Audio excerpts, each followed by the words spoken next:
Wapendwa watu wa Mungu, niwakaribishe katika tafakari fupi ya neno la Mungu. Leo tunaposali kwa ajili ya kuwaombea ndugu zetu waamini marehemu, ili Mungu awapokee katika pumziko la milele mbinguni.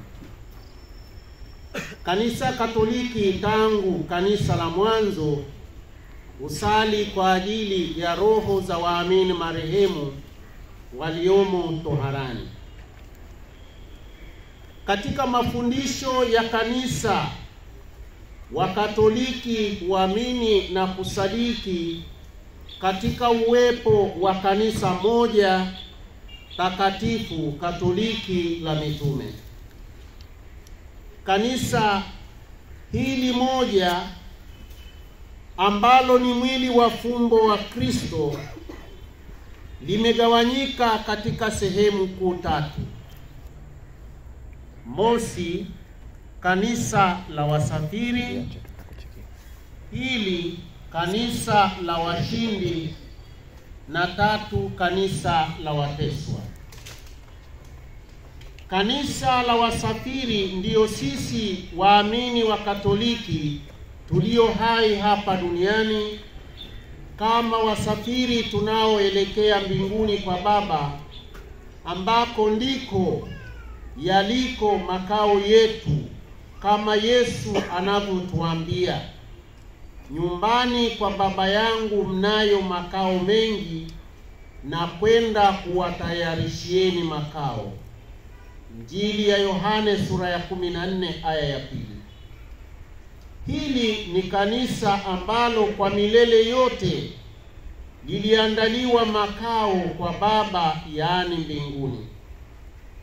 Hii ni kwa sababu mwanadamu ameumbwa akae hapa duniani kwa muda, kama vile mtoto anavyokaa tumboni mwa mama yake kwa muda akitarajiwa kuzaliwa duniani.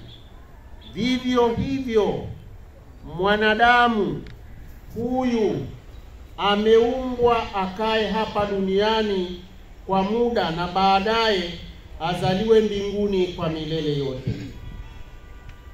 Hili ndilo kanisa la wasafiri. Kanisa la washindi. Kanisa la washindi ndilo kanisa la watakatifu mbinguni. Hawa ni wale ambao baada ya safari yao hapa duniani kukamilika, yaani baada ya kufariki kwao, wamekwenda kwenye yale makao ambayo Yesu alituahidi kwamba ameenda kutuandalia. Hawa ndio lile taifa kubwa ambalo mwinjili Yohane anaonyeshwa, na ambalo watu wake wamevalia mavazi meupe na wamebeba matawi ya mitende mikononi mwao, wakimshangilia Mungu pamoja na malaika. Tunalipata hili katika kitabu cha Ufunuo wa Yohani sura ya 7 aya ya 9 hadi ya 11. Hili ndilo kanisa la washindi. Kanisa la wateswa. Kanisa la wateswa ni kanisa la waamini marehemu waliomo toharani. Uwepo wa toharani ni ukweli wa mafundisho ya tangu kanisa la mwanzo, na mafundisho ya Yesu mwenyewe anaposema, patana na mshitaki wako upesi wakati ungalipo naye njiani, asije akakupeleka kwa kadi, na kadi akakupeleka kwa askari akakutupa gerezani. Amini na kuambia, hutoki huko hata uishe kulipa senti ya mwisho. Injili ya Mathayo sura ya 5 aya ya 25 hadi ya 26. Maneno haya ya Yesu yanatuangalisha sisi tulio safarini hapa duniani, yaani kanisa la wasafiri, kwamba tuweke mambo yetu sawa, tujitakase, tuachane na dhambi tungali bado njiani kuelekea kwa Baba wa mbinguni. Tuepukane na madeni ya dhambi. Gereza analolizungumzia Yesu ni gereza la toharani, ambako muumini msafiri aliyekufa katika hali ya madoa ya dhambi, ila bado alikuwa anamtegemea Mungu muumba wake na hakumkana Mungu, ila amekufa katika neema ya kimungu, basi hubaki katika gereza hili kwa muda, akiwa anatakaswa kwa mateso makali, ndipo mpaka atakate, na ndipo apate kuingia mbinguni, aunganike na Mungu muumba wake pamoja na malaika na watakatifu wote. Hili ndilo kanisa la wateso. Utamaduni wa Wakatoliki kuwaombea marehemu. Wakristo wa Katoliki tangu kanisa la mwanzo, wakizingatia mashauri ya kibibilia, wamekuwa wakisali kuziombea roho za waamini marehemu waliomo toharani. Katika kitabu cha pili cha Wamakabayo, ambalo ndo tumesikia somo lake, Yuda kiongozi wa Wayahudi anachanga fedha kwa ajili ya kutolea sadaka hekaluni kama sehemu ya kuwaombea maaskari waliofia vitani, ili watakaswe dhambi zao wapate kumuona Mungu. Nasi Wakatoliki tunatolea sadaka ya misa takatifu, sadaka yenye uwezo wa kufungua mbingu, ili wafunguliwe milango ya mbinguni ndugu zetu waamini marehemu waliomo toharani, wapate kuunganika na Mungu na malaika na watakatifu wengine.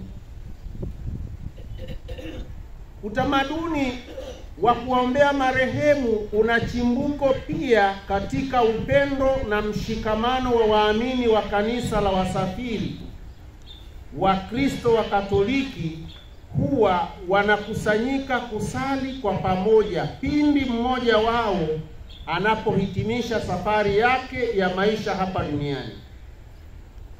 Zaidi ya kuiombea roho ya marehemu, pia hushikamana na wafiwa, wakiwafariji wafiwa Martha na Maria kufuatia kifo cha ndugu yao Lazaro, katika Injili tuliyoisikia Yohane sura ya 11. Hivi tunafuata tabia ya Yesu ya kwenda kusali pamoja na wafiwa, kuwaombea wafiwa, kuwatia moyo wasije wakakata tamaa. Na namna iliyo bora kabisa ya kuwaombea kuna kuwatia moyo ni katika adhimisho la ibada ya misa takatifu. 3. Tendo la waamini wa kanisa la wasafiri kukusanyika pamoja kuwaombea waamini marehemu, hasa siku ya maziko ya muumini, ni adhimisho la siku ya kuzaliwa kwake mbinguni, yaani marehemu huyo. Katika adhimisho hili wanamshukuru Mungu kwa zawadi ya maisha ya huyu mwenzao hapa duniani, yaani zawadi ya maisha ya duniani na ya mbinguni.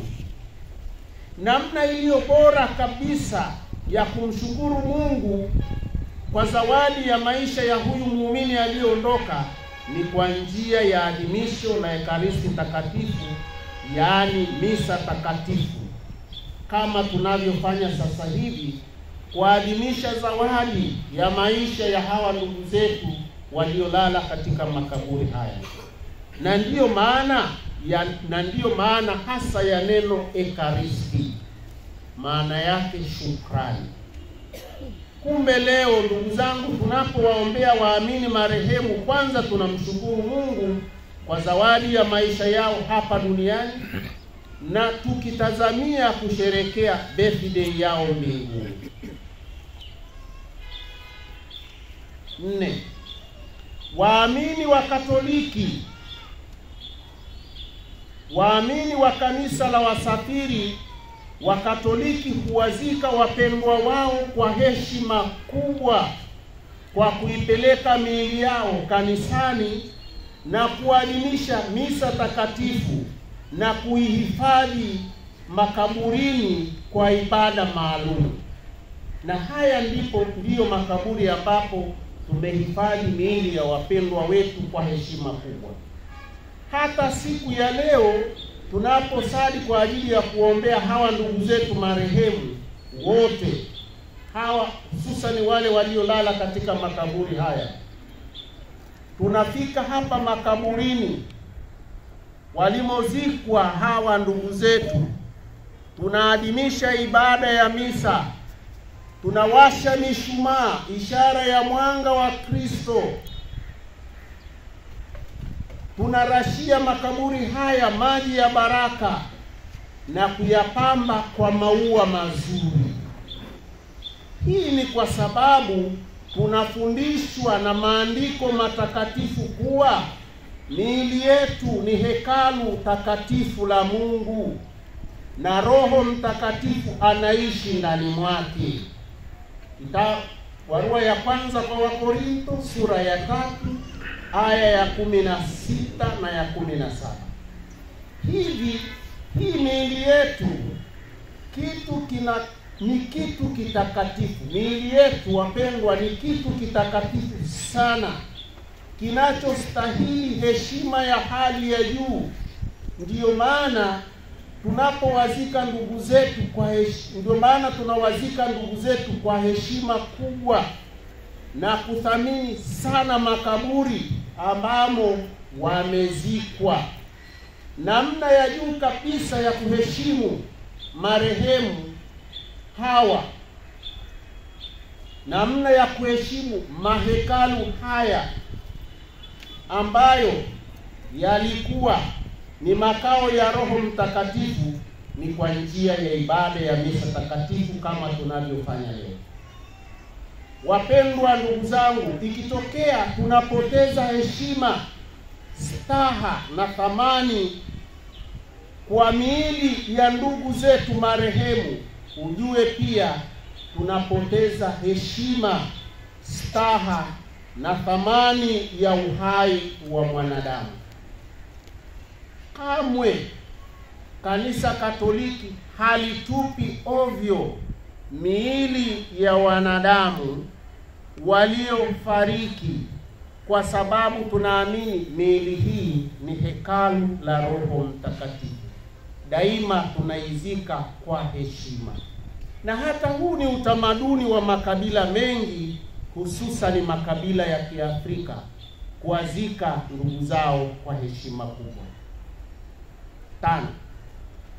Kanisa la wasafiri na kanisa la washindi huunda ushirika wa watakatifu. Hii ndiyo imani yetu sisi wa Katoliki. Ushirika huu husali kwa pamoja kuwaombea waamini wa kanisa la wateswa, kama tunavyofanya leo, kama tunavyofanya kila tarehe 2 ya mwezi wa Disemba. Ndugu zangu wa Katoliki, tuenzi na tuendeleze huu utamaduni mzuri wa kuwaombea ndugu zetu marehemu waliomo toharani. Wasije wakatokea watu wakawaambia kwamba hakuna sababu ya kumwombea mtu ambaye amekwisha kufa. Salini muwaombee. Hii ni imani yetu ya Kikatoliki. Tena sio tu wale ambao tunaowafahamu, hata wale ambao ni mababu zetu wa zamani sana, ambao pengine hatukuwahi kuwaona, tusali tuwaombee, kwani hawa waliumbwa na Mungu, ni viumbe wa Mungu, na kama waliishi kwa dhamiri zao zilizo njema, hata miili yao ilikuwa pia ni hekalu la Roho Mtakatifu. Miili hii tulionayo ndiyo zawadi kubwa ya kipekee tunayoweza tunayoweza kujivunia kwamba ni miili iliyofinyangwa na mikono ya Mwenyezi Mungu. Na zawadi kubwa tunayoweza kuwapa ndugu zetu marehemu ni zawadi ya kuwaombea. Tuwaombee. Wengine ni mababu na mabibi zetu, ni baba zetu, ni mama zetu, ni watoto wetu, ni mashangazi wetu, ni wajomba zetu, ni ndugu na jamaa zetu, ni marafiki zetu. Tuwaombee hasa katika kipindi hiki cha mwezi wa 11. Raha ya milele uwape, Bwana. Ndugu zetu waamini marehemu wapate rehema kwa Mungu, wapumzike kwa amani. Amen.